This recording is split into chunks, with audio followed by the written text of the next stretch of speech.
What's going on, guys? Welcome to the BUILDAGORILLA Mastermind. What's going on, guys? Welcome to the BUILDAGORILLA Muscle Mastermind. What's going on, guys? Welcome to the BUILDAGORILLA Muscle Mastermind podcast. Today, I'm hosting Leon and his protege, Lewis. They just won the BNBF. Lewis won his class, so we're going to be speaking about everything about his prep and life in general. All right, so let's get them on. Yes. How you doing? Yeah, not too bad, mate. Yourself? Yeah, I'm good, man. Just chilling. How's your day been? Yeah, quiet, to be fair. Quiet. Just getting on some check-ins, bit of posing bits today. But I'm fully deloading this week, ready for prep to start on Monday for myself. So, bit of a pullback. How long's the deload process been? It'll be a full 7 days, so I'll be back on Monday for prep. Okay. So what's that? So what changed from your deload phase? No training. Oh, no training for 7 days? Yeah, no resistance training at all, yeah.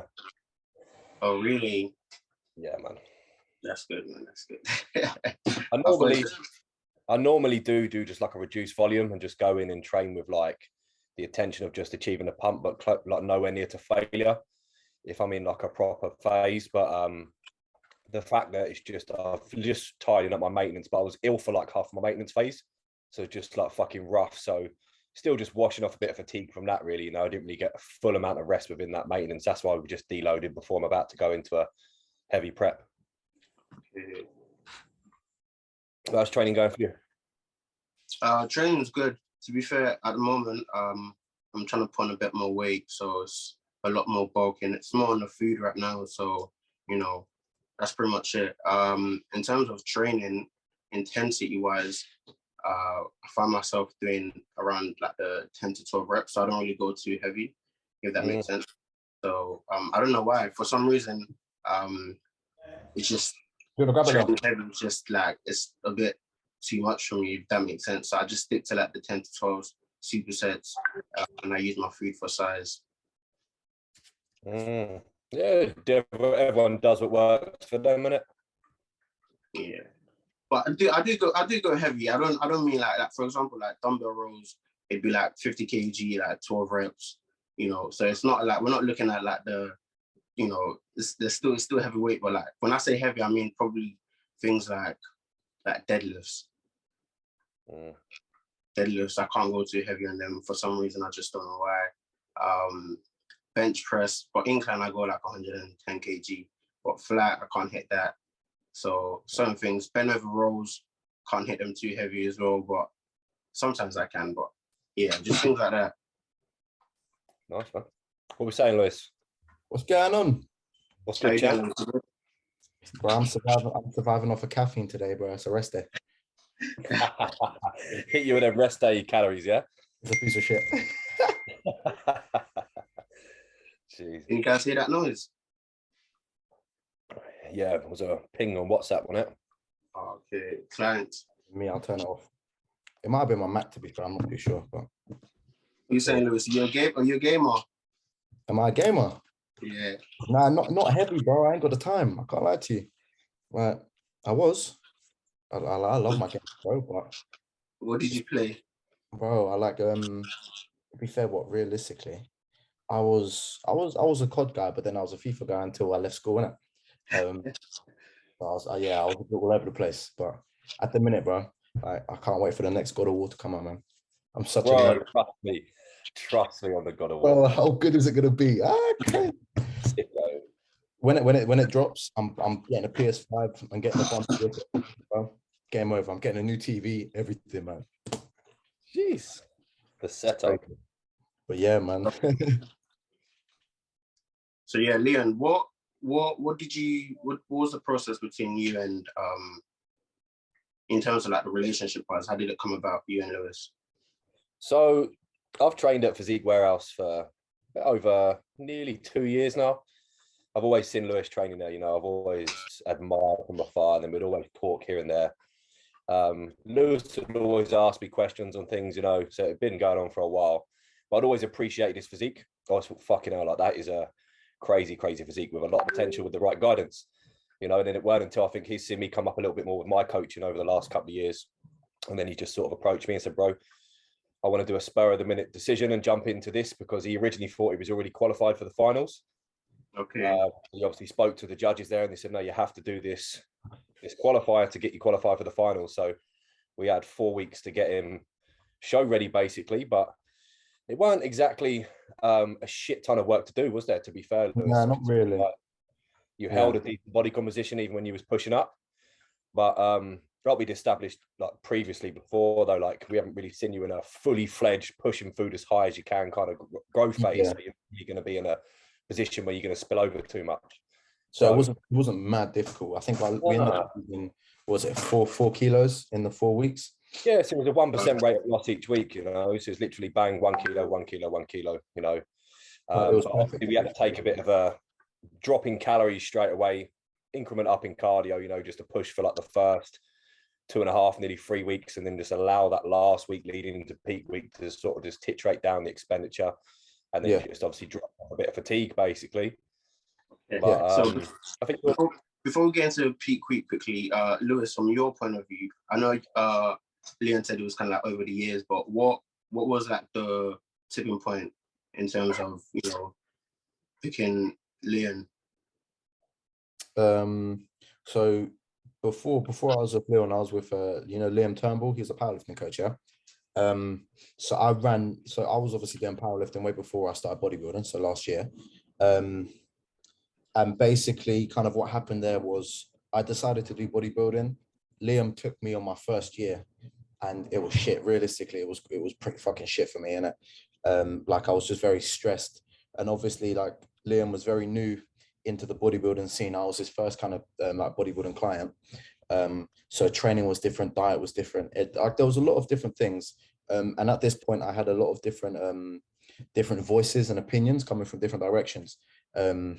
I was new to this, so I wasn't really like, all right, cool. Yeah, this is what I'm going to listen to. I was kind of listening everywhere. So obviously my head wasn't really set with one person, and it kind of made my time last year quite a lot more difficult, right? But after that season finished, I went into an off season by myself.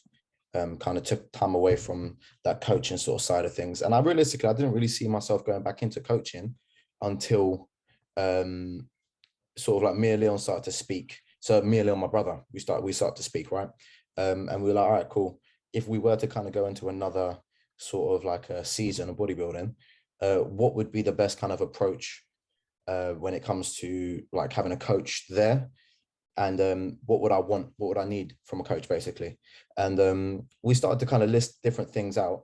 And Leon was basically ticking every single box, because it was kind of having someone who kind of understands the position you're in, someone who's there 24/7, who can kind of keep a close eye over you, and then posing as well. Because posing was always something that I was extremely interested in doing and kind of getting correct for this year. Because realistically, like, some people have it, some people don't. Like I've got the kind of like I'm quite good with like flow and kind of like things that kind of go together. I can piece things together quite well. But having someone there is basically that kind of like gives you like a overall kind of like insight into kind of like what you want to go into. It just worked perfectly, really. So sort of like I see Leon now as like I want to be in that position in the next couple of years, if you know what I'm saying. So for example, I'll be shooting for my pro card. I want to be doing shows abroad. I want to be doing this, that, and the other. So it's really good to kind of have like even that sort of like role model sort of guide, that kind of guidance coming from the top, because it kind of just works well. It works a lot better. No, that's it. So when you say you had Liam at the start and then you had a season by yourself, did you compete in both seasons? No, so I had an off season. So I ran the off season by myself. So I basically kind of went away from coaching from once preps finished. So I did my first show in July 24th. Did my last show was that? That was a BNBF 7. And then my last show was the 31st of August, which was the 31st of October, which was the BNBF finals. And then I did 2 shows in between there as well. Okay. What year was your first show? What was it? 2021? 21. Yeah. 2021. That was just last year. Okay. Yeah, it was just last year. Yeah. Oh, that's it. So in terms of, I was going to ask both of you this question: what your favorite poses are? My favorite poses? Yeah. If you had to pick one. And either it's because it's what makes your body, is like the best shot for your physique, or it's because it's someone's physique you want to kind of like emulate, yeah, kind of thing, if that makes sense. So what, favorite pose on our physique or someone else's physique, or just favorite pose in general? Yeah. So I think it obviously depends on the person, right? But I always think a good front relaxed for me, because it being the first pose that the judges see, I often find it to be the most important pose. You know, it's your first impressions, and first impressions are very important. So if you can't hit a front relax correctly, you're not in a good place for the rest of the competition. Yeah. In my opinion. But other than that, if you're going to go for more exotic poses, a good twisted rear double, if done correctly, but often very, very butchered in the industry. Again, but you have to be realistic with yourself. Do you carry enough muscle to perform a twisted double, or do you do a twisted double and your back completely gets lost? So there's also knowing what poses suit your structure the most, right? Makes sense. Lewis? I can't lie, it's a front double bicep for me, because I think over the course of this year, my body's kind of went from kind of like this to this. So it looks a lot more appealing. It's probably one of my best shots as well. Okay. So the reason why I asked that question is obviously Leon as a posing coach, for those, let's say the front relaxed, right? What tips would you give when hitting the front relax, and also what tips would you give hitting the front double biceps? Okay, with a front relax, what we need to remember is it's not just about showing your lats. This is a big thing that people forget. Is people try, and often they will have a structure, but their lat insertions are often very, very high. So they have their arms up like this, but then they don't see no lat at all. But most of the time, you see often like my kind of front relax with the arms down here, it still allow you to flare the lats, but I often find it shows a lot more bicep. It shows a lot more of the top line. It's more pleasing, but it's knowing not to put yourself in a category of posing the same as everyone else, because you need to learn to manipulate that pose to suit your structure. So try it with the arms down low by the side, let the arms sit on the lats, see how that looks and assess it. And then maybe try it the different, more like common way, which is the arms up higher, right? So just playing around with a front relax to make sure it suits. And the front double biceps? Do you want me to answer that one, Lou? Yeah, no, go. Yeah, go. Yeah, that's for you. That's for you. You're the coach. Okay. So with a front double biceps, you know, I always say with people, if you got a good front double biceps that stood front on with both legs symmetrically there, just front on, if it's good, that's sweet. If you've also got a good front double bicep,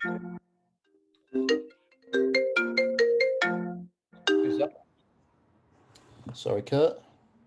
if it's good, if you've also got a great front double biceps that is what we would call a hip dip or a slight hip dip from the side, then why not hit both? I always say to people, if the judges ask for one pose, give them two strong poses, you know? Yeah, let me see if I can find the front double bicep of yours. If you go back off of this, you see how you know what? Yeah, just quickly, this front relaxed, it's definitely different from what a lot of people tend to do, from what you said as well. Yeah, because most people usually have their hands like up there, set kind of thing. But yeah, I like your front relax. It's very. There's also a thought process behind this as well, because if you've ever been on stage before and you're holding a front relax up here, you'll notice they hold you in a front relax for a long fucking time, majority of the time. So you'll start to build up a fair bit of fatigue. When your arms are just sat nice and low on the front, you're not going to be able to accumulate that much fatigue. So it allows you to sit there steadily without any sort of effort. Okay. So yeah, so run us through the front double. So this is more of a front on kind of front double for me, you know, which is a good pose for myself. And also when I would normally tend to hit it hip dipped, it's also a great one as well. But obviously with the legs in front, you obviously get perfect symmetry because you can see both of the legs, right? Yeah. Just focusing on puffing the chest up, flaring the lats, but also turning the forearms in a little bit so we get the top line switched on. Forearms, okay, yeah, that's a good tip. Makes sense. And so yeah, this was the BNBF. What was you gonna say, Leon?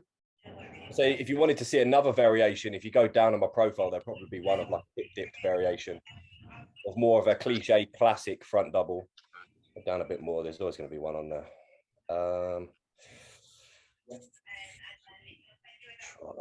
Yeah, so that one, for instance. Which one? This one? Yeah, there we go. Yeah, click that one. You see how I've got all of my weight on my dominant leg, which is my right leg, and then I've got that front foot positioned in front, because another mistake people make is they have that front foot behind, so that makes you lose a bit of symmetry straight away, because you've got the leg that's supposed to be in the front from the rear, so you look like you've got one small leg and one big leg.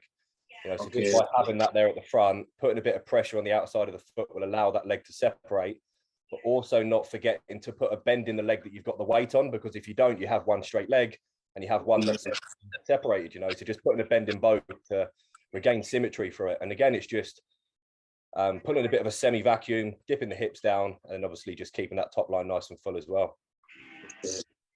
That's it. I was on a podcast yesterday with Will, and I just wanted to ask a question before we get into the show. Where do you think natural bodybuilding is heading, or what do you think is going to take it to like the next step? Let's say, Lewis, you should go first, because you just started, so you should have like a different perspective. Go on then, brother. Yeah, what's the question? Sorry, I've got a fucking call from new car. Got a new car coming through. Oh, okay. Just got. But yeah, that's cool. Yeah, wait, what are you getting now? I mean, I'm on hold. Oh, okay, cool. Leon, go on then. Where do I see natural bodybuilding going? Yeah. I mean, or what do you think is going to take it to the next step? I don't know, really, to be honest. Classic division. A classic division would be good, right? But then a lot of the time when you go at a lot of these natural feds, and you've got, for instance, like your junior bodybuilding category, a lot of guys in there, you will find that they will be posing classic. For instance, you got yourself, you got Derek as well, that also made his first show, who is probably one of the most classic guys I've seen. He looks ridiculous, but they haven't got an actual classic criteria. So I think maybe if they actually put a classic criteria, it might bring a little bit more interest into it. Yeah. But again, I think it's hard to compete with an enhanced industry, because people often pay to go and watch bodybuilding shows to look at freaks, you know, guys that are abnormally huge. I think that's where the biggest aroma around the whole sport's going to be there. But I have to say, your show was absolutely popping off, to be fair, Lou. The atmosphere with this was sick. The productions were great as well. I think natural bodybuilding is doing good, you know, in my opinion. I mean, I was speaking to you, Lewis, you know, talking about how the British Nationals is kind of like getting a big audience, if that makes sense. So I think that was what sparked the conversation.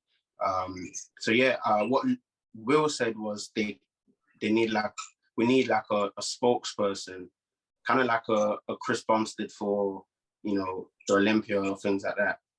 So I feel like a spokesperson would be the best person. So based off of that, is there anything else that comes to your mind? Not really. Like, that's a great point to add there. Like someone that could almost just bring a lot of attention. Like you think like Chris Bumstead, guys like Chris Bumstead, guys like Terence Ruffin, you know, these guys have all brought so much interest into bodybuilding. There's people that aren't even quite into bodybuilding, but just train in the gym. And they already know who Chris Bumstead is. There's such a big like influence on everyone, you know. And if they can find something like that within their sport, you know, the natural federations, and yeah. But other than that, I think I could add, you know, nothing else I could really think of. Like I say, I think it's a good industry as it goes, you know. But it all depends. Like you say, there's a few really, really great natural physiques. I mean, Lewis to mention one of them, you know. The other guy that won the overall at the British was Will, wasn't it? Is it Will? Is it Chickham? Yeah. Will Chichambi, yeah. He had a very, very impressive physique.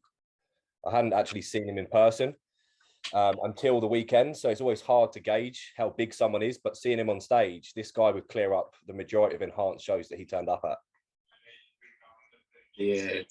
Okay, cool. So was leading on to my next question. Lewis, sorry.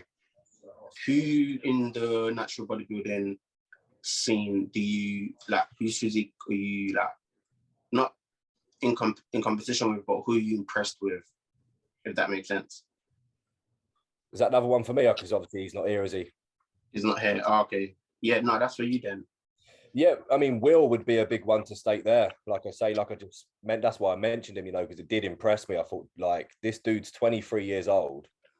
He's got the height, he's got the enough muscle in his structure, and he's not even had to use a single steroid yet, you know, which is crazy. Even if he does, you know, he might not want to go down that avenue because he's doing very well without it, to be honest. Yeah, it looks great, man. He actually does. So whilst Lewis isn't here, let's talk about Physique Collective. I don't think we got the chance to speak about it last time we spoke when we was watching the PCA live stream. But you know, what's the background and what's your, you know, how did you get into it? So I mean, Physique Collective in a nutshell is obviously made up of the directors. That is Joe Jeffries, Christian Chapman, Matt, and then you've got Gareth. So that's 5 directors there. And they sort of had the goal of providing some evidence-based information where essentially via a member site, there's going to be continuous videos, which there has been typically 3 to 4 educational videos that go out a week. You've also got Q&As, you've got athlete logs on there, you know, so you can see what athletes are doing all throughout their off seasons. Like, for instance, I've been on that website since I first started with Joe, and that website first started, you know, and I've logged my whole journey on there, what I've used, what kind of training models I've used, absolutely every single detail throughout the whole thing is on there. But it's essentially like a platform that people can go on and with a head standpoint, you know, enhancement standpoint, where they can educate themselves in the right manner. Because given the industry where there's so much misinformation on enhancements, there's a lot of danger out there on these random bodybuilding forums and Google, you know, so it's a place where you can go and get actual science-backed, evidence-based studies, you know, to practice it safely, or in a safer manner, I should say. It's never safe to use it, but it's a way to do it safer. I wanted to, okay, so you've been working with them as a I guess a bodybuilding client before you got into them, you know, as a coach.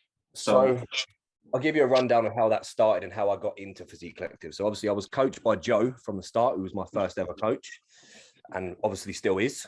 After my first competitive season, which was a couple of years ago now, I was asked to be the first athlete for Physique Collective. So they brought me on board as their first athlete. And that just required me to do bits of videos for them, content like day in the lives, training footage, you know, and obviously the ability to be able to log on the website and people can look at what a Physique Collective athlete essentially does in order to get where I need to go, you know.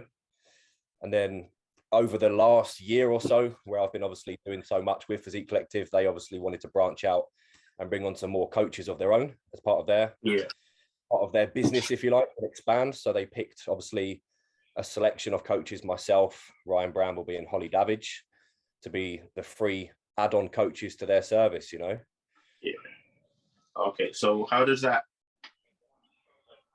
change in terms of, you know, what you were doing before? Like, what's the difference? I mean, the difference is where I'm a coach with them now, and you apply via their website for coaching. Essentially, if what happens, someone will apply through the website, right? They'll look at that individual and they'll work out if they are suited for each of the directors, or whether they might be an athlete that might, or a client that might be suited for myself, Holly and Ryan. And then we'll all jump on a Skype call together, go over everything, and then see if it fits. And then that's how you get a client from there. And it's basically just getting clients via Physique Collective, working as a coach for them. And then obviously I pay a percentage on the earnings that I earn. So it's a way for them to take money back into the business as well at the same time. Okay, that's it. So in terms of like maybe from what you was doing before, like, is there any pros of, you know, working with Physique Collective?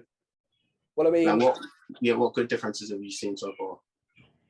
I mean, 1, obviously earning money. 2, obviously having the ability to say that I'm a Physique Collective coach, you know, which is like credibility in itself, and also a bit of a larger exposure for me as a coach anyway.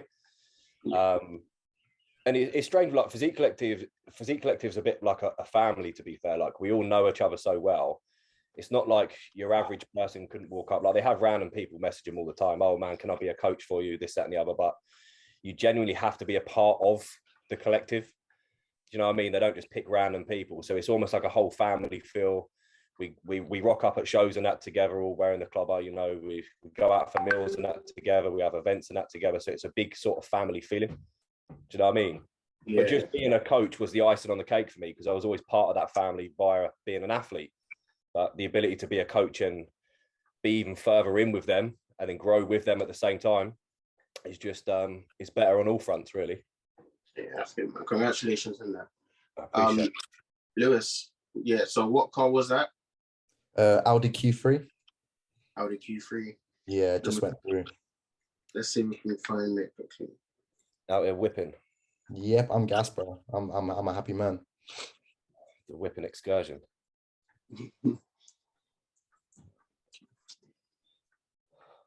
So I've got all black rim. So it is a 2014. So yeah, have a look at any black one. So it's just all black. Yeah, this is hard. Yeah, man, that's the one right there. It looks like that. Yeah, it looks like that. It's not bad, isn't it? Yeah, no, this is sturdy. Mm-hmm. Yeah, that's a whip. That's the one, man. When are you getting that? So I might possibly be able to pick it up tomorrow. Tonight. Crazy, bro. Yeah, so I wanted to go into your bodybuilding competition, BNBF. Obviously, Lewis obviously broke down, you know, the stages just before peak week. So in terms of your showing, entering into the competition, what was your entering into like your first week of prep, the actual prep season? What was your mindset like? Well, as in this, the prep that's just passed? Yeah, this one, yeah. So obviously, so I kind of went to go watch the Southern show with the mindset of, all right, cool, I've got 10 weeks to prep for the finals, right? And then obviously I turned up there, spoke to a couple of the judges, and by the time I've left, I've now started prepping. I'm 4 weeks out. So of course, for me, it's a bit like, I'm a bit like, oh shit, how are we going to kind of approach this? So I called Leon straight away when I finished. Yo, bro, we got a problem. Blah, blah, blah. We're gonna have to jump into prep early. And realistically, we jumped on a call. A day later, everything was ready, and we were there. We were going. So I think one thing that kind of helped me as well is that I'm not really stressed when it comes to these sort of things now, because I've already done it, bro. I've done it 4 times. You know, it's not different. It's no different for me. Like, it feels like it's what I'm supposed to be doing, if you know what I mean.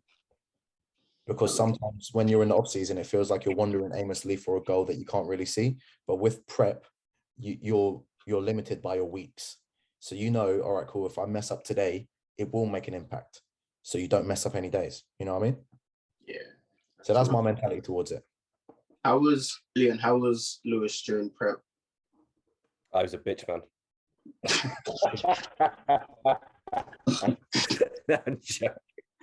Nah, he's just that champion mentality, man. He just got straight on with it. Like, he knew he had a deadline, 4 weeks. Like I say, there's no margin for error. If you make the decision to jump in a show at 4 weeks, you best not be turning up soggy.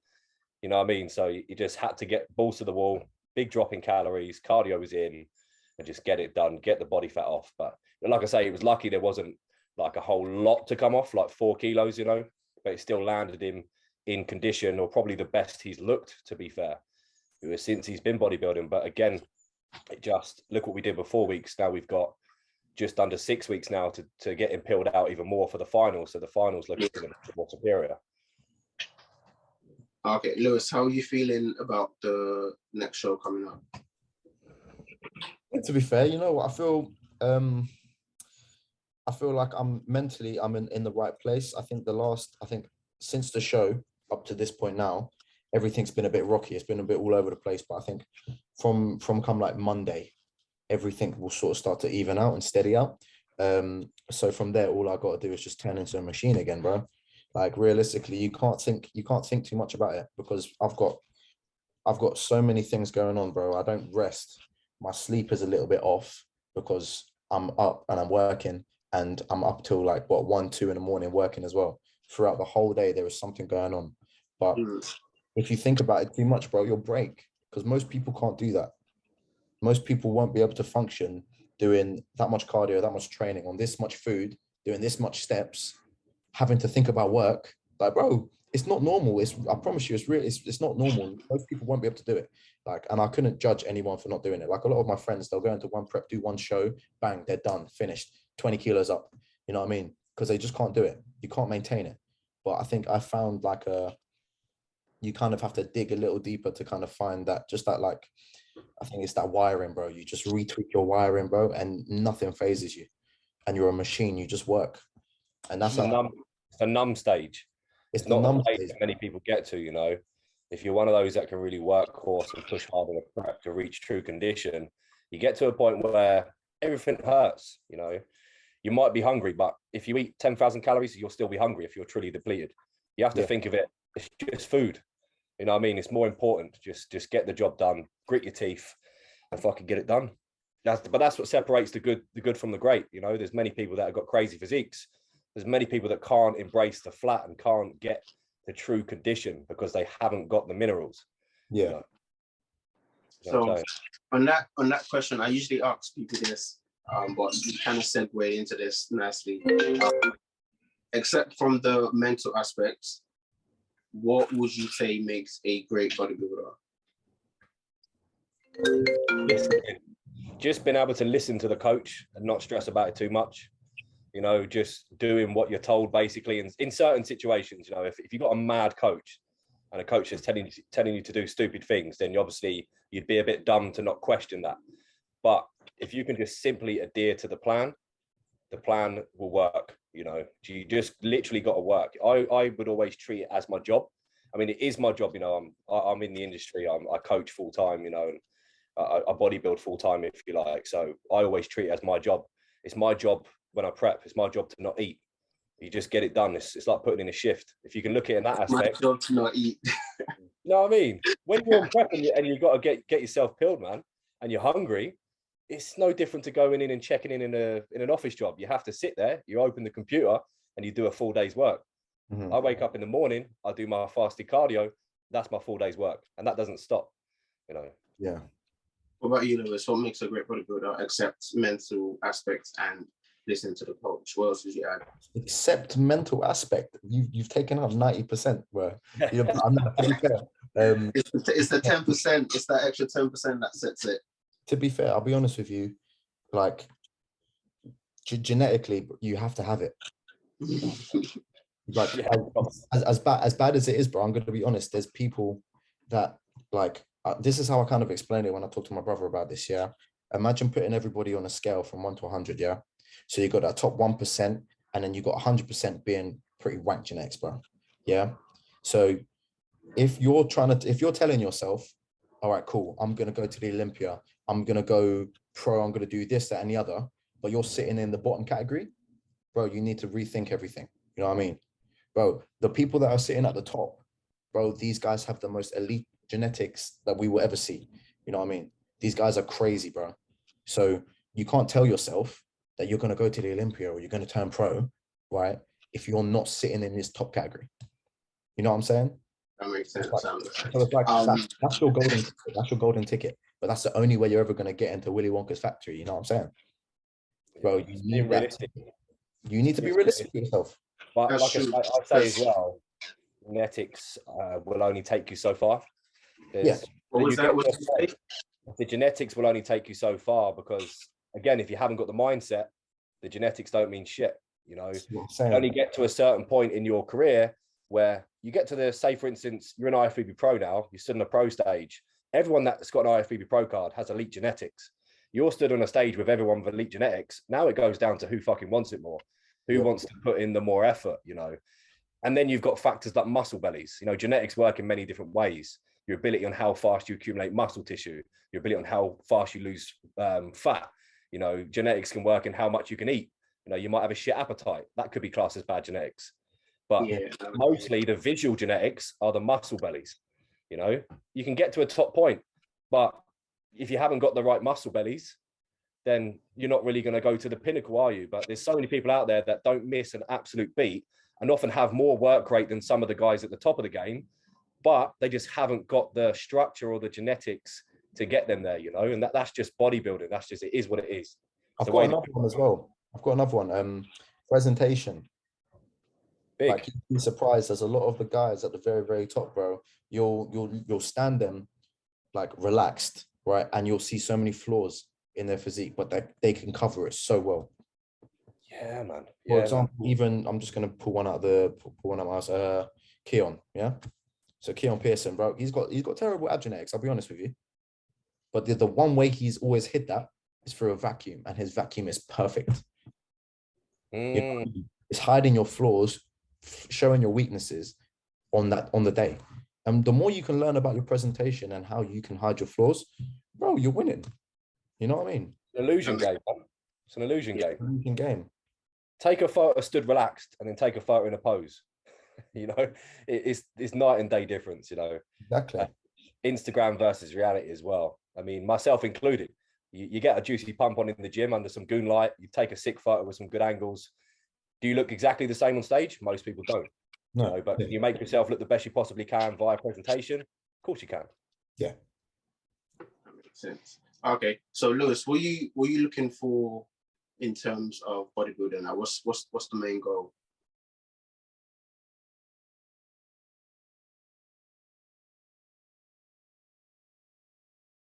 You were saying in terms of what are you looking forward to in bodybuilding? I think your mic's going a bit funny. I can't. Yeah, mute that second one. Yeah, I got it. Thank you, bro. Cool. So yeah, what are you looking forward to in terms of bodybuilding in your career? I wanted to be realistic with myself in the sense that I want to see how far I'll be able to take it. You know what I mean? Because it's like I wouldn't want to make any rash decisions for a chance. Like in my brain, I kind of like realistically, I want like a guaranteed sort of spot at the top. You know what I mean? So nothing guaranteed though. No one's going to guarantee it, but I know for myself, like what I mean by guarantee is, all right, cool. If I was to turn around and devote everything to it, I need to know in my head that I'll be able to make it to the top. You know what I mean? And that's what I was looking for. Like last year sort of gave me that thought in my head. This year, depending on how this year goes, will give me the kind of like, it will kind of give me that green box in it. They'll give me that tick, like, all right, cool, let's do it. You know what I mean? So I'll make that decision at the end of this season, if you know what I mean. So I wanna go all the way. What's the next milestone then? Or are you looking only at the British finals? Is that the only thing you're looking at right now? Or do you have like a milestone after that? Let's say the next box to tick, what would you say that is?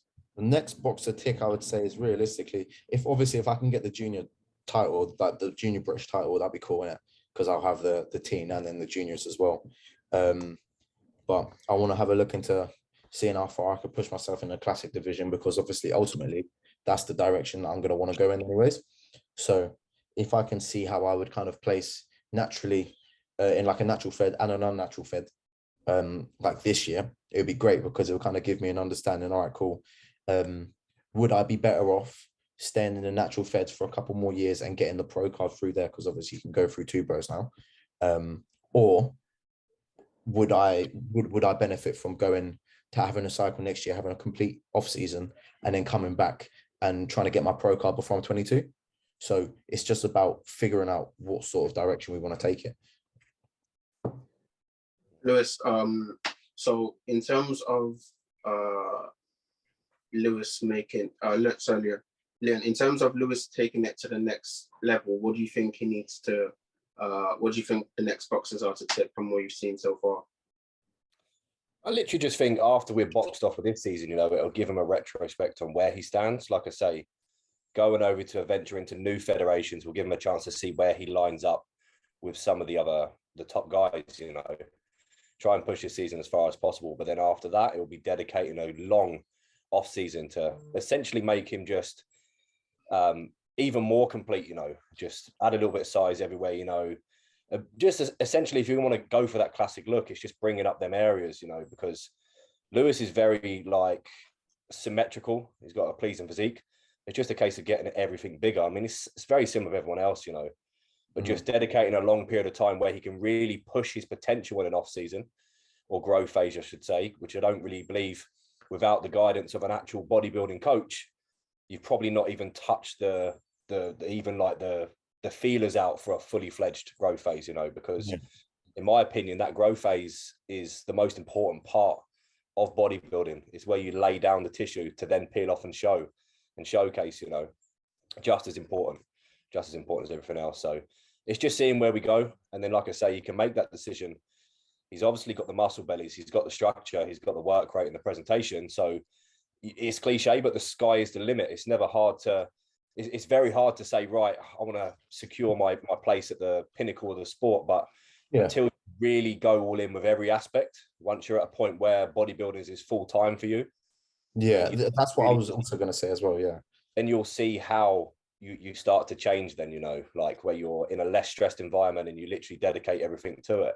You can eat when you want, train when you want. That makes a fucking big difference. I know that from doing it for the last year. You know, it was before I would be working 60 hours a week on a building site and bodybuilding at the same time. And then going from that to doing what I do now, it's night and day difference, you know. Well, that's what I'm waiting for. That's literally Lewis, I wanted to ask as well, what is it you do for work? So I do freelance videography. So I run my own company. So most days, so that's where my primary income comes from. So it'll be doing work for clients, doing just kind of like creative jobs, graphic design, videography, photography, all of that kind of good stuff. And then 5 days a week, I'm a postman as well. What's that? I'm a postman as well. Oh, what, postman? Yeah. Oh, okay. I don't know. I couldn't hear you properly. Wow. That's a lot. Okay. How did you get into the creative aspect, into the photo? Realistically, I was younger, bro. Like when I was younger, for me and my granddad, obviously my granddad does this as well. So he's done this for years. So he kind of showed me sort of like, he gave me sort of like an idea when I was like, well, like year 7 sort of times. And it always stayed in my head. And I've always been a creative kind of person. Academically, bro, I can handle everything academically, but I don't like listening to people. You know what I mean? And I don't really like learning in that kind of environment. So I took everything that I wanted to kind of learn for myself, and I just got extremely good at it, bro. And then I went to college, studied it for another 2 years. Now I think this is my 5th year doing it.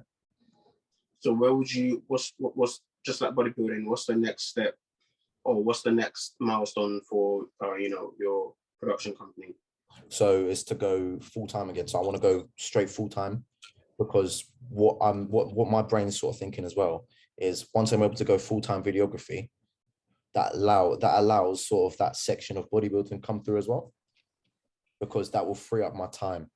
That will also free up certain parts of the day that I wasn't able to kind of dedicate to certain things, and it kind of gives me a little bit more freedom and flexibility, right?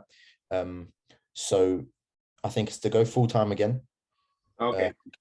So what's your, like, if we're talking in terms of like, you know, the fees that you charge, the job itself, and, you know, editing the pictures and taking the pictures, what's like your best or favorite client base? My favorite client base, to be fair, is like, I do like the sort of high-end online coaches. They understand the value behind content. So they'll kind of because a lot of people can't really justify paying, let's say, for example, they want to do a day shoot with me. They can't really justify like £400 going towards like 1 day's shooting worth of content. But for example, if you go to like an online coach, for example, or someone who's going to use this to kind of elevate their business, if you're paying, let's say you're paying £1,000 for a shoot, right? And through this shoot, you get 5 clients that are paying you £200 a month. You see the kind of return there. So it's like certain clients understand the return that they'll get from the content that I provide, but then there's certain client bases, like if they're doing it for personal reasons, a lot of them won't really understand the kind of return they get. You know what I mean? Yeah, that makes sense. Okay, so let's just bring it back to bodybuilding a bit quickly. The Mr. Olympia is coming up soon. You guys got any predictions, or what do you think? Any upsets?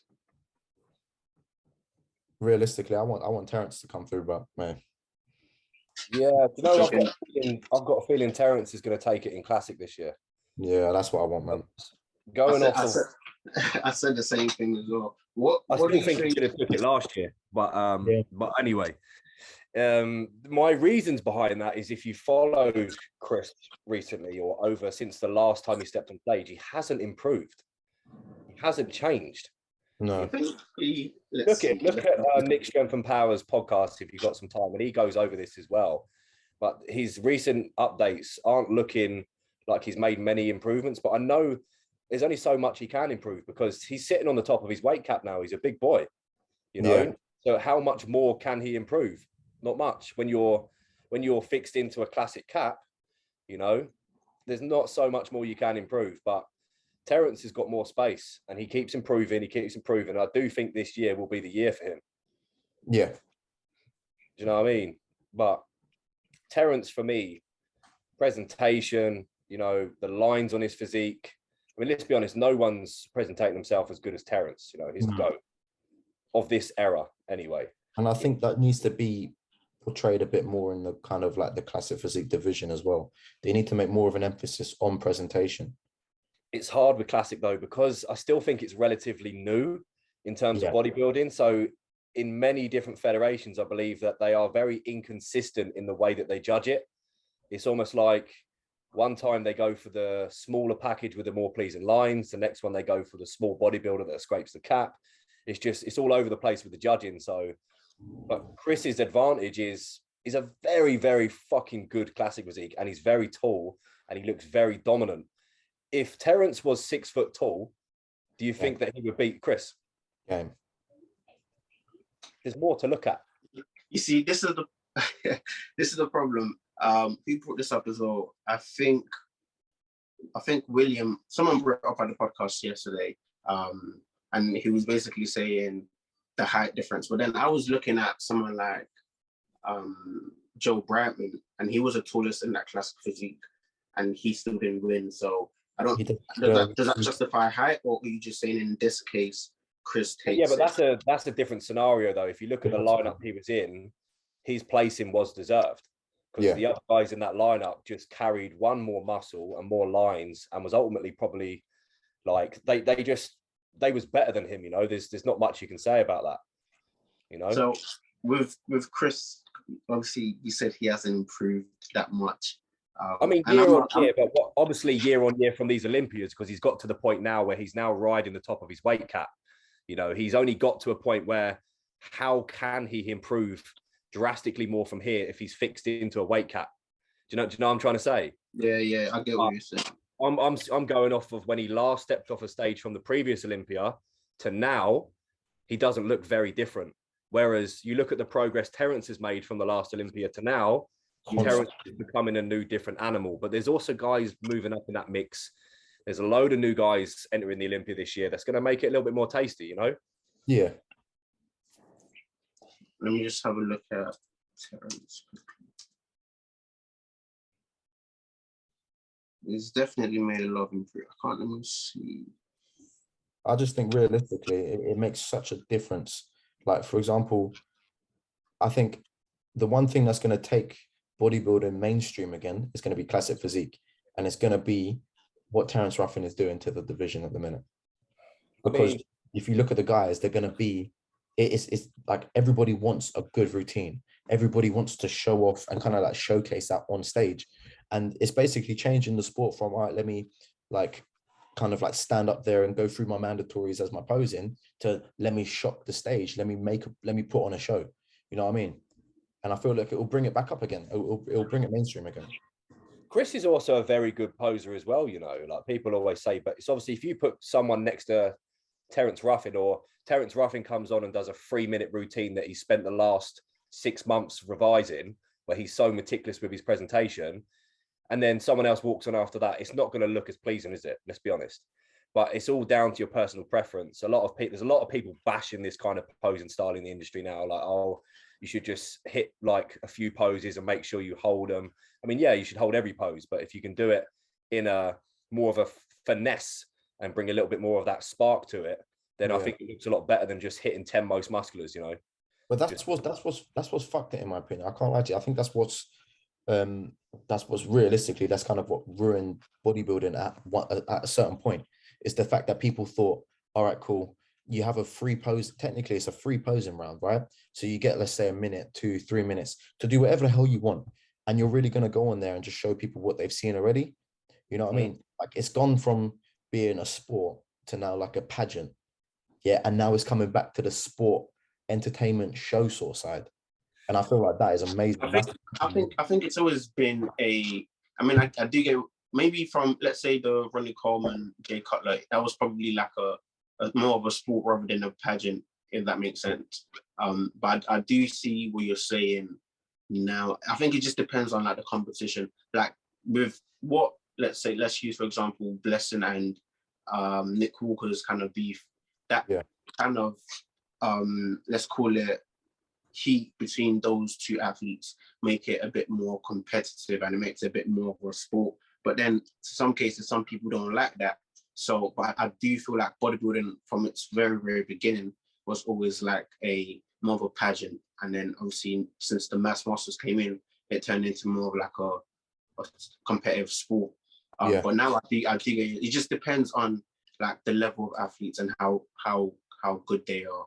I guess that's what makes that specific show either sport or pageant. Does that make sense? Yeah. Like if you look at the BNBF, that's a show.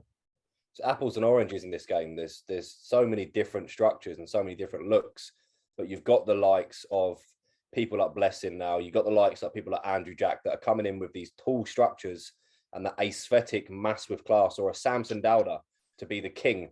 To give you an example, you know, if you're going to go off with the best Nigerian bodybuilder currently, and that's got to be Samson hands down, you know. But you put Samson next to someone like Nick Walker. Yeah, I mean, Nick Walker holds a fucking lot of muscle mass, but it's two different looks. It's what they prefer, you know. It's hard. It's someone with just got a very wide waist and a lot of fucking muscle, and they're maxed out on their structure, or someone that's got a pleasing structure with some nice mass. But you look at these two, like. Okay, so Lewis, who do you think takes this one here? Chris takes this one solely because I think realistically, for example, if you look at the legs and sort of the structure that he has, they're very, very similar. Looking from here. From the side, they look very similar. But you can see how Chris's rib cage is just that slight bit bigger, and it makes his upper body just kind of pump out a little bit more. Yeah, I think. What do you think, Leon? I think if you're going off of who's more complete in this pose, it's going to be Chris down to the lower half. If you look at the glute ham tie and, you know, the side leg, he's more complete. He wins this shot. I don't think you can put many people in classic physique next to Chris from the side and go, right, they're beating Chris. Because I mean, look at his side chest. It's ridiculous. His triceps, I think his triceps as well, and his delts kind of give in this area here.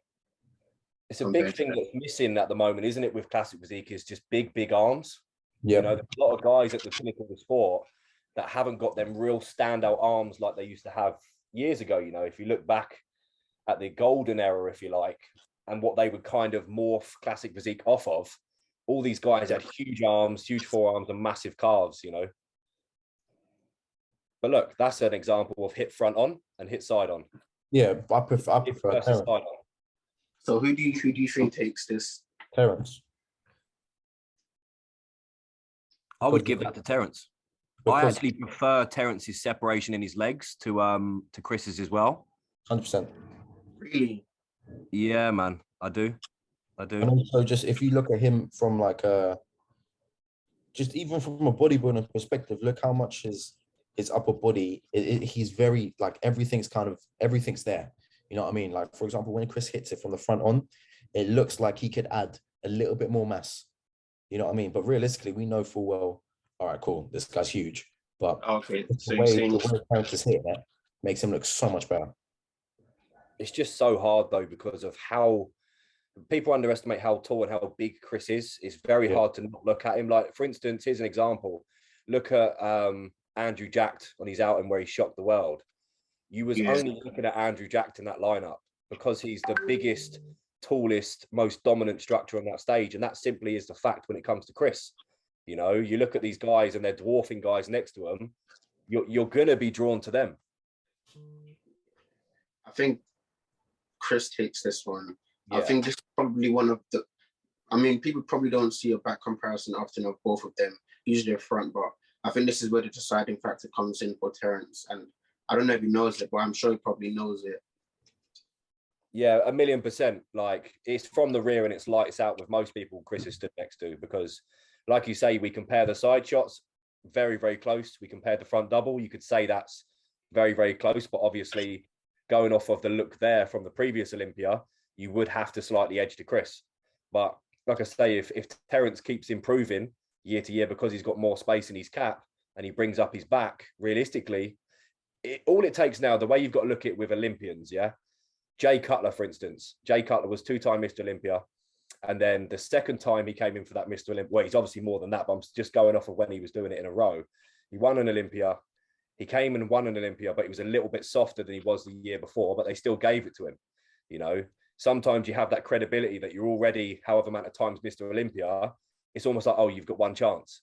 And then he came back the following year in the Olympia and he came in a little bit softer. And then that's when he lost the Olympia, you know? So maybe if Chris gets a little bit worse and maybe is a little bit off, and then Terence is peeled and absolutely on and made the improvements, then you might see a shift in the title. It all goes off of who's the best man on the day.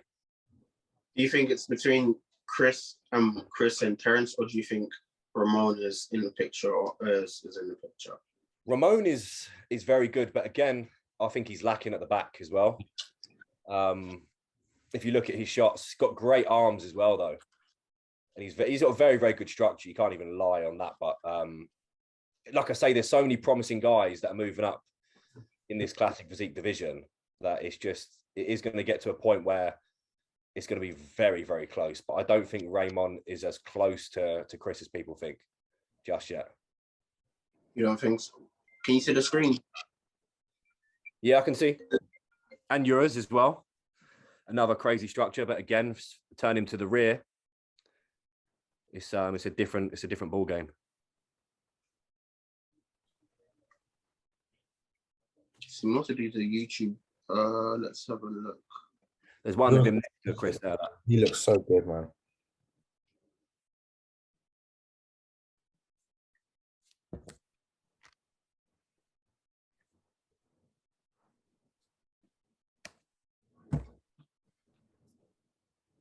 Seem to find.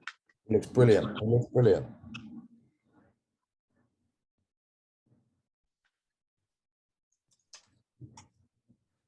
But again, though, like if anyone's watching this and they're talking about us saying that people aren't good enough, it's an opinion, and we are amateurs, and these guys are the top pinnacle of the sport. So what we say is absolutely irrelevant. Basically, yeah. That's a good way to put it. Do you know what I'm saying? I'm here just trying to get a pro card. Same, man. That's it. That's all. That's Guys, all. These guys are. I'm sure Ramon can pull a vacuum. I mean, just off of this alone, he's got like the same striations as leg-wise as Terence. But he's a little bit smaller through the legs as well, like the adductors. Look, if he could do a little bit more inner quad, adductors, he would be a little bit better as well. But again, from the rear, I just think he's a little bit more shallow in terms of depth. But yeah, you think if he keeps progressing, I don't know how much space he's got because he looks quite tall as well. Yeah. It all goes off of how much space you've got. That's the thing with classic. They either allow people to have a little bit of extra room, but then it's sort of, it goes, how far do you push it? Because you keep pushing up the weight. By the time you know it, you've got a shitload of open bodybuilders. Yeah. I think where it's at now is very good. Where it's at now is very good. It's just enough. Yeah, look, that's a recent one of Terence. Look how fucking big he looks. Look at his lat. That's ridiculous, man. Yeah. Who's your top three? Top three? I mean, it's a very tough one to bet against Chris. But like I said, if Chris comes in a little bit off, then I would have Terence at the first. I'd have Chris second, probably Ramon third. And then yours probably fourth. Yeah. you know. But then again, if Chris is bang on and Terence is how Terence comes, but if he's not a little bit better, like I said, it's so hard to judge until they're next to each other. But realistically, how you would have to judge it would be Chris first, Terence second, and then probably Ramon third, and then yours fourth, you know. Yeah. That's realistically how it's going to go. But if there's a little bit of an off day for Chris, then I feel Terence can slide in there if he's bang on and he's made improvements. Yeah. Yeah. I think Chris has to be off and Terence has to be on like subpar to take over. Yeah. Terence has to be the best he's ever been, you know. So this one's going to be a bit more controversial. It's the lineup. What do you guys think? Lewis, what do you think? It's going to be interesting, man. There's so much new talent, and I can't wait to see that. What's his name as well? Who's the Eastern European guy that's shooting for his pro card as well? That guy, yeah. Chris, is it Chris something? It's gonna be actually. You can probably let me see. You know what I'm saying, didn't you? You know exactly. Yeah. Once he gets in there as well, jeez, that'll be an interesting one. I think that he's still got time to get to the Olympia off of his first IFBB season. You know, I think he'll still qualify. So everyone talks about him, so he should. Here we go. Michael Crizzo, yeah. And he's like confirmed by guys that have been there and done it. You know, he's been in front of Jay Cutler, and Jay Cutler's not going to blow smoke at anyone's ass. If Jay's saying he's the real deal, man. Yeah. But yeah, the Olympia's going to be an interesting one because you've got Samson, who's walking around at 330 pounds and doesn't even look like he's fat. And you know, Samson's probably my favorite open bodybuilder at the moment. Yeah, without a shadow of a doubt. Yeah, without a shadow of a doubt. But yeah, it's going to be amazing, Olympia. I'm interested to see how Andrew Jack fares up in terms of placings, but I could definitely see him within the top 6. I think he's going to smoke them. Because even looking at this picture, even though it's not most muscular, because I think if he hits the same one Crizzo's hitting, I think he'd still look a bit bigger than him. But look at the legs difference, man. Crazy, man. Look at the leg there. When people were talking about Andrew Jack before he went on stage at Texas, I felt like I didn't think it was people hating on him. I think people just couldn't believe that he could be that big, that round, and that towering, and still look aesthetic as well. Everyone thinks you can only look at that in pictures, but I think comments that I think because if you look at that lineup, it wasn't a bad lineup, and all you could just see is just that one towering. He's just dark, and he looks like he's an absolute freak, and he's got the structure to go all the way. You know, it's just ridiculous. Like, he's a big spanner in the works for anyone's Olympia. That's for damn sure. And he's proved that. It's a big instance of like Instagram versus reality. This is when Nick Walker was the mutant and blowing the fuck up, and everyone said, "Oh, he's just Instagram. He doesn't look the same." And then he done his first pro season, and then he won like fucking back-to-back shows, you know?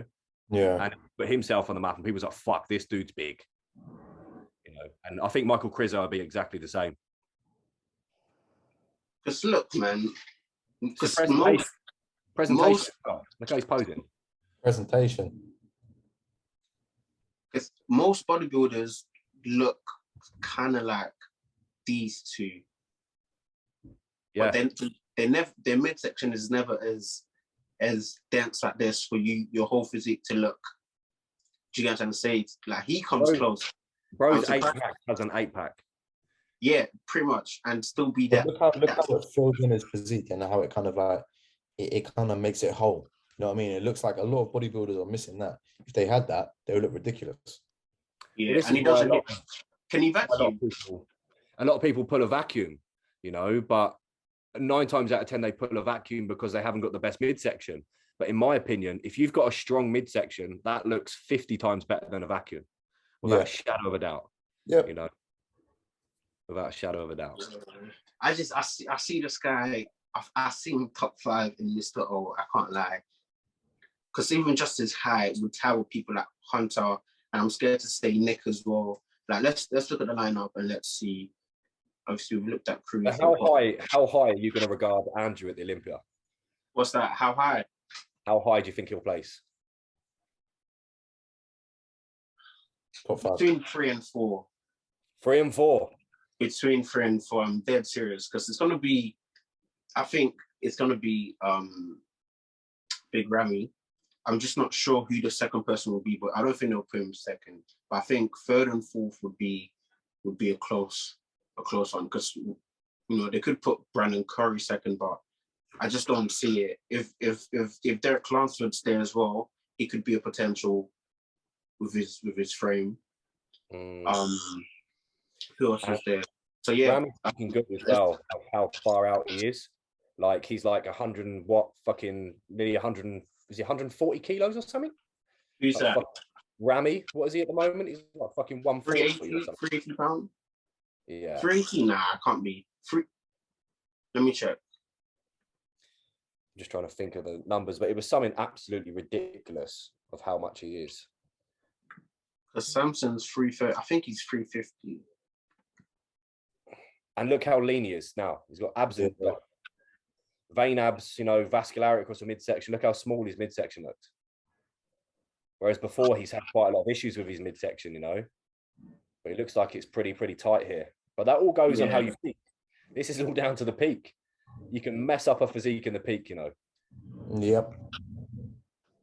He's fucking just because of how dense he is, I don't think Andrew Jack is ready to take him off the throne. And who was second last year? Brandon Curry. Brandon Curry, yeah. Yeah, and if Hunter was who was third? Bonac. Nah, he dropped some placements. I think Hunter won't be third this time. Not a chance. Who came third last year? Let me double check. Yeah, I can't think off the top of my head. I can't think, but it was a very different Olympia last year. There's a lot of bigger new talents in this Olympia. It's probably the most exciting Olympia we've had in a long time, this one. Oh, Hadi Chupman, yeah. Okay, cool. Yeah. And then Hunter was 4th and Nick was 5th. So basing it off of that, because they always pick Mass over Hadi Chupman in terms of his lines. So I feel like just based off of that, I think Samson can get in there over Hunter 100%. I think. Do you think? And I'm interested to see Samson stood next to Andrew. That's what I'm interested to see. Nah, you want to see Samson next to Derek Lunsford, because Andrew and Samson, it's not going to look pretty for Samson. It will look nice, but Andrew is. I feel like Samson's a tall dude though. He's not short.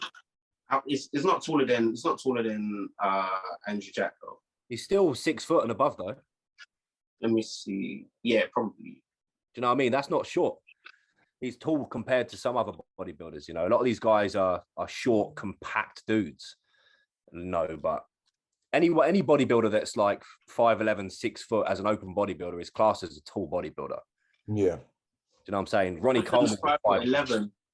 5'11", there you go, just a smidge under 6. That's still not short, but there's a lot of mass. I think from the front, if he comes like on. Andrew Jack is 6'2". 6'2", yeah. Yeah. So. Man. Okay, cool. Let's go one by one. We'll go 5th place, 4th place, 3rd place, 2nd and 1st. We'll do that just so we have a fair roundup. So who else is at the bottom? Scroll down a bit. Yeah, okay, cool. I don't know if Nathan's gonna make it because it's overseas, so I haven't had people talk about him, so he's probably not gonna be there because of his history.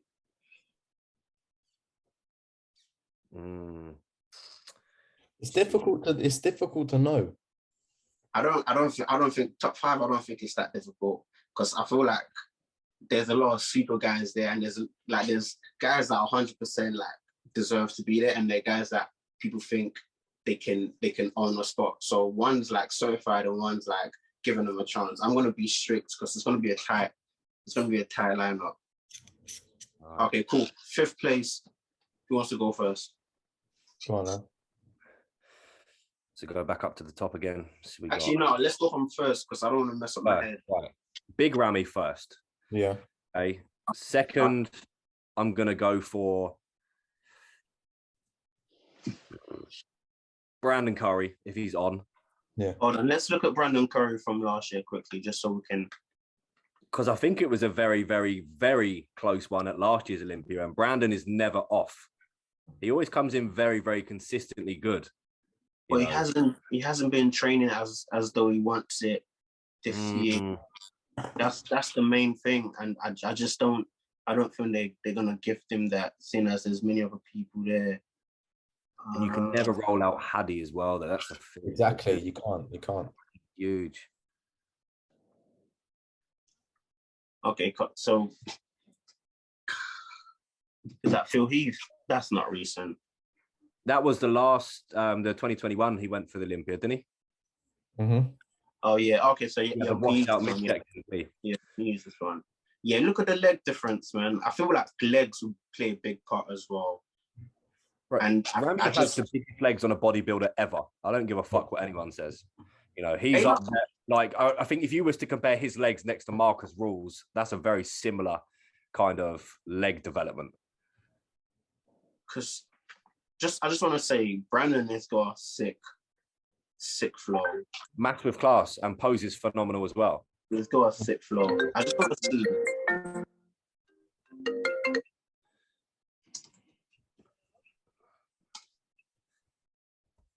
Hello?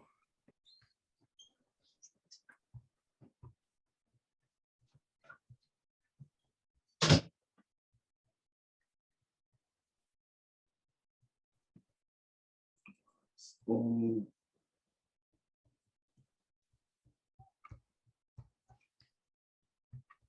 Yeah. What do you think? I would say Andrew is going to be in that top 6, you know, but I don't think until I've seen him next to the top guys at the pinnacle of the sport. It's one thing going into one of these shows and obviously looking so dominant, but there is levels in terms of size. You know, if you have to put Andrew next to the likes of Ramy, next to Hadi Chapman, you know, you have to put him next to all of these top dudes to see where he fares at. But I do genuinely think in the next couple of years, Andrew will be Mr. Olympia. Okay, I've got my top 5 now. I'm ready. Go on. Okay. Big Ramy. Then it's gonna go Hadi Chapman. Then it's gonna go Andrew Jack. And then it's gonna go Samson, and then it's gonna go Nick Walker. But I forgot Derek. So if Derek is there, it's gonna go Derek over. Derek confirmed doing the Open though. No, but I'm just saying if he is. If he isn't, it's the same. It's gonna be the Egyptians, and then it's gonna be the Nigerians, and then it's gonna be Nick Walker. I don't know. What do you think? I don't know if I could confidently say that Andrew is going to beat Samson. Top 3. I would go. What's your top 5? Big Ramy first. I'm going to stick with, for now, I'm going to go with, what did I say? Where's his fucking name? I can't even think now. William Bonac. Not William Bonac. I'm fucking looking at his now. Brandon Curry, yeah. Brandon Curry second. I'll go with third. Who's third gonna fucking be? It's too much fucking talent, man. It's nuts. You can't put Hadi out there, can you? So Hadi third. And then for a fourth, I don't know. Fourth, I think it'll be between an Andrew Jack and Samson. That's all I'm thinking about. Yeah. I just can't with how good like Samson looked recently, or even his previous out. Look how much progress he's made since then. But then you have to the variables is, can he get genuinely peeled? You know, I think he can. Lewis, who's your top 5? It sounds realistically, it's sort of the same as what Leon said. but I think the fourth and the fifth, it will vary, man. It will vary, but I think first, second, and third could go either way between Brandon and Haddy, but fourth and fifth it will shock us all. I think. I don't think it will be. If you had to pick your 4 and 5. I personally, I think Andrew might come on top. Who? Antoine. No, Andrew. I think Andrew will come on top. I thought you said Antoine then. I was going to say, what? And who's your 5th? Fifth, I would love to say Samson. Samson. Yeah, I would like to say Samson. Oh, no Nick Walker in top 5. Like, it's interesting, but we'll have to see, innit? We'll have to see. Who would you prefer? Nick? Apples and oranges, isn't it? There's so many different physiques. It's the taller guys versus the shorter guys. It's who they're going to go for on the day. You know, you can never rule out Nick Walker. Hunter has also made some big improvements. He looks ridiculous as well. Yeah. Compared to the new guys that are moving into this Olympia, I don't think Hunter is going to be. I don't think he's going to be too much.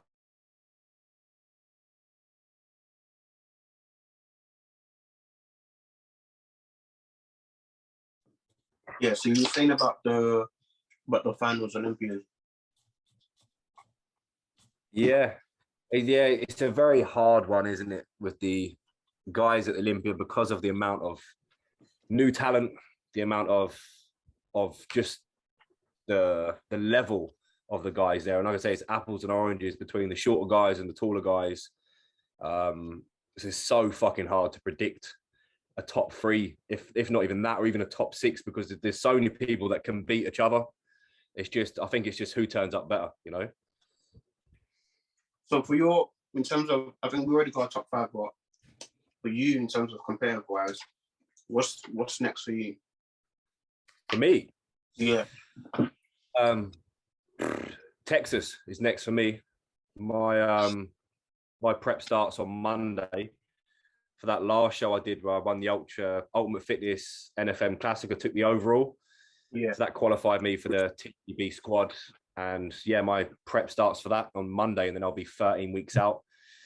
Fly to Texas on the 1st, compete on the 3rd, and then come home the Atlas champion. And then from there, I'll just be, so I disregarded that one straight away. I'm confident, man. I'm confident. You got to be confident. You don't go there to lose. If you're not focusing on winning, you're in the wrong sport. You know, you've always got to be the best version. Good. But after that, I'll be filling out my weight cap for my IFBB, which I have 10 kilos of stage weight that I can fill. Okay, that's horrible. Yeah. Yeah, man. And I'm realistic with myself, you know, like people have said to me so much, oh, why don't you do a 2-bro show? Why don't you go for that IFBB route? I'm realistic in my physique right now. Am I going to go to the majority of these 2-bro show and take a pro card? Not right now.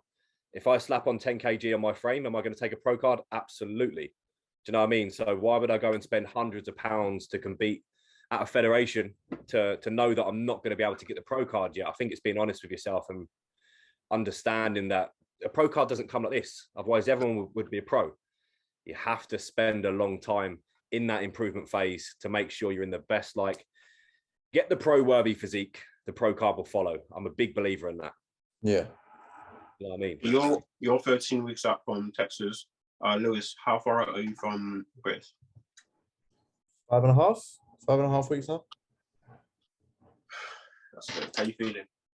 I feel great, man. I feel good. I know what I got to do. All you got to do is do it now. That's it. All right. So we got judges' feedback specifically from the last outing, and they said presentation was lovely, the level of muscularity you got is lovely, the actual structure is good. We'd just like to see a little bit more crispier for the final. So that's all we're going to do is just bring him in a little bit crispier, and then what more else can we do? Then it's down to who's there on the day. Exactly. Yeah, that's true. Okay, that's cool. I was gonna say 5 weeks out. I had something in my head I wanted to ask. Oh yeah, where's the British finals? And yeah, we'll wrap it up with that because I think we're gonna come watch. But where's the location again? So it's in Leatherhead. So in where? Leatherhead. Did you come last year? Is that in Birmingham? No. That's nice, bro. That's close. That's close to us. Yeah, finally. A show that's close to us. Yeah, Fucking hell. literally like a half-hour drive from Leatherhead. Where's Leatherhead? What area is that next to? So you see where we go gym, Physique Warehouse? Oh yeah. It's about 15 minutes away from there. Hey, I thought it was in Birmingham. I never heard. No, I need to see how far that is. But yeah, I'm most likely going to be coming to that show. Nice, man. Just a Hey, show. wait, you train at what's the gym that you train at again? Fucking Crayford, yeah. From Crayford to Leatherhead, you're probably looking at over an hour, I would say. Yeah, barely even that, to be fair. Crayford ain't even far. Yeah, I'm most likely gonna come with some of the guys. Yeah, it's an hour away. It's not that far. So yeah, that's cool. But yeah, Lewis, let's wrap things up. Is there anything you want people to know? Is there anything you want to put out there? Yeah, anything. Nah, man, just apart from the fact that, hey, listen, I always put on shows, innit? So you might as well come and watch. Yeah, pause on the 6 though. Leon, you got anything? Not much, just keep tuned on Lewis. You know, keep tuned for this look that we're going to bring to the finals. You know, the previous look was good, but this one will be more superior because there's going to be other guys there that are now chomping at the bit, if you like, because they didn't get that desired placing. You know, and there's always going to be someone that's hungry, so we have to make sure Lewis is hungrier. So that's all we're going to do. But other than that, just keep tuned for big things for Lewis in the future, and obviously for myself as well in the future. If you want to follow my journey, make sure to drop us both a follow because we both have the same ambition on going as far as we possibly can in the sport. Yes, sir. That's a great way to end the podcast. Yes, I'm on for your Instagram and Physique Warehouse, and I'm Physique Collective. Collective. Yeah, Physique Collective. In the link below, and yeah, we'll probably see you on October the 2nd. Yes, sir. I appreciate you guys coming, man. So yeah, we'll speak to you, and I'll see you Lewis soon. I'll see you later as well. Yeah. Sweet, man. All right. Have a good day, bros. Pleasure. See you later, Leon. Bye.